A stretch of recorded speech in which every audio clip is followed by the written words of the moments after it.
जय श्री कृष्ण। आप सभी का हमारे YouTube चैनल पर हार्दिक स्वागत है। आज की इस वीडियो में आप सभी सुनेंगे संकष्ट चतुर्थी व्रत का महत्व और साथ ही सुनेंगे उसकी पौराणिक कथा। तो आइए सुनते हैं। हिंदू धर्म शास्त्रों में संकष्ट चतुर्थी का बड़ा ही महत्व माना गया है। मान्यता है कि कृष्ण पक्ष की चतुर्थी को संकष्टी चतुर्थी कहते हैं। इस दिन व्रत रखकर भगवान गणेश की पूजा करने से घर परिवार पर आ रही विपदा दूर होती है और इतना ही नहीं, व्रत के कारण रुके हुए मांगलिक कार्य संपन्न होते हैं तथा भगवान श्री गणेश जी का आशीर्वाद पूरे परिवार को मिलता है। पौराणिक कथा के अनुसार संकष्टी चतुर्थी का व्रत धर्मराज युधिष्ठिर ने किया था। जब धर्मराज अपने भाइयों के साथ वन में चले गए थे, तब उन्होंने भगवान कृष्ण से अपने कष्टों को लेकर प्रश्न किया था। उस कथा को आप सुनिए। एक बार युधिष्ठिर भगवान कृष्ण से पूछते हैं कि हे पुरुषोत्तम, ऐसा कौन सा उपाय है जिससे हम संकटों से मुक्त हो सकें और हम लोगों को आगे से किसी भी प्रकार का कष्ट भोगना ना पड़े, ऐसा उपाय बताएं। जब युधिष्ठिर विनम्र भाव से हाथ जोड़कर बार बार अपने कष्टों के समाधान का उपाय पूछने लगे, तो भगवान कृष्ण ने कहा कि हे राजन, प्रत्येक कामनाओं को पूरा करने वाला एक महान गुप्त व्रत है। इस व्रत के बारे में मैंने कभी किसी को नहीं बताया। प्राचीन समय में तब सतयुग था।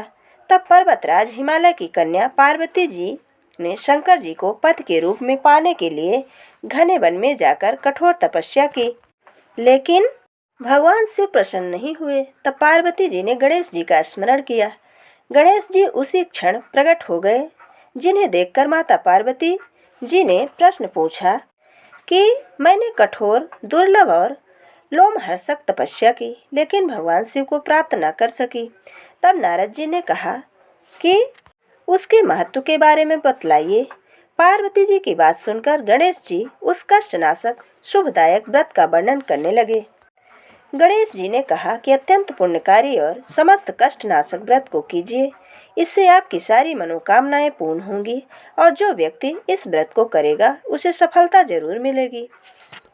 किसी भी महीने की कृष्ण पक्ष की चतुर्थी को रात में चंद्र देवता का पूजन करना चाहिए। उस दिन मन में संकल्प लेना चाहिए कि जब चंद्रोदय नहीं होगा तब तक मैं भोजन नहीं करूँगा या नहीं करूँगी और निराहार रहूँगा या रहूँगी। पहले गणेश पूजन करके ही भोजन करूँगी। इसके बाद सफ़ेद तिल के जल से स्नान करना चाहिए। फिर मेरा पूजन करके अपने सामर्थ्य अनुसार सोने, चांदी, तांबे या मिट्टी के कलश में जल भरकर उस पर गणेश जी की प्रतिमा स्थापित करनी चाहिए।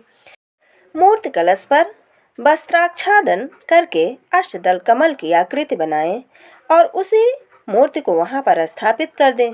इसके बाद षोडशोपचार विधि से पूजन करें।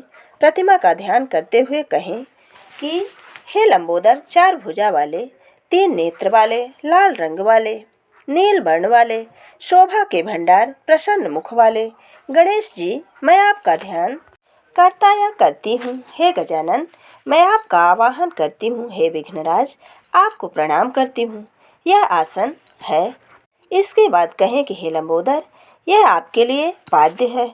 हे विघ्ननाशक, ये आपके लिए फूल हैं। हे विकट, यह आपके लिए धूप बत्ती है। हे वामन, यह आपके लिए दीपक है। हे सर्वदेव, यह आपके लिए लड्डू का नैवेद्य है। हे देव, यह आपके लिए आपके निमित्त फल है। हे विघ्नहर्ता, यह आपके निमित्त मेरा प्रणाम है। प्रणाम करने के बाद क्षमा प्रार्थना करें। इस तरह से षोडशोपचार विधि से पूजन करके भगवान को भोग लगाएं कि हे देवी, देशी घी से 15 लड्डू बनाएं। सबसे पहले भगवान को लड्डू अर्पित करें, फिर उसमें से 5 लड्डू ब्राह्मणों को दे दें और अपने सामर्थ्य के अनुसार दक्षिणा दें और चंद्रोदय होने पर चंद्रमा को अर्घ्य दें। अर्घ्य देते समय कहें कि हे देवी, तुम सब तिथियों में सर्वोत्तम हो, गणेश जी की प्रिय हो। हे चतुर्थी, हमारे अर्घ्य को ग्रहण करो, तुम्हें मेरा प्रणाम है। इसके बाद फिर 5 लड्डू का खुद भोजन करें। फिर कहें कि हे लंबोदर, आप व्यक्ति की सभी इच्छाओं को पूरा करने वाले हैं, आपको मेरा प्रणाम है। हे समस्त विघ्नों के नाशक, आप मेरी मनोकामनाओं को पूर्ण करें। तत्पश्चात ब्राह्मण की प्रार्थना करें कि हे दिव्यराज, आपको नमस्कार है, आप साक्षात देव स्वरूप हैं।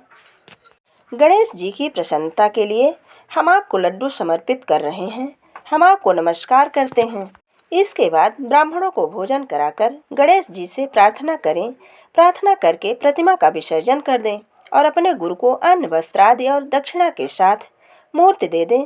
विसर्जन करते हुए कहें कि हे देवों में श्रेष्ठ गणेश जी, आप अपने स्थान को प्रस्थान कीजिए और इस व्रत पूजन का फल दीजिए। इस तरह से गणेश चतुर्थी का व्रत करना चाहिए। ये व्रत जन्म भर या तो 21 वर्ष तक किया जा सकता है।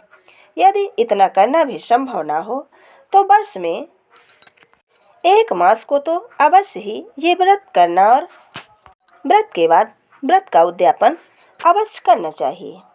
ये थी गणेश चतुर्थी की पौराणिक कथा और उसकी पूजन से जुड़ी सभी विधियाँ। अगर हमारा ये वीडियो आपको अच्छा लगे तो लाइक ज़रूर करें और इसके बाद अपने मित्रों को शेयर करना बिल्कुल ना भूलें। बोलिए गणेश भगवान की जय। चतुर्थी माता की जय।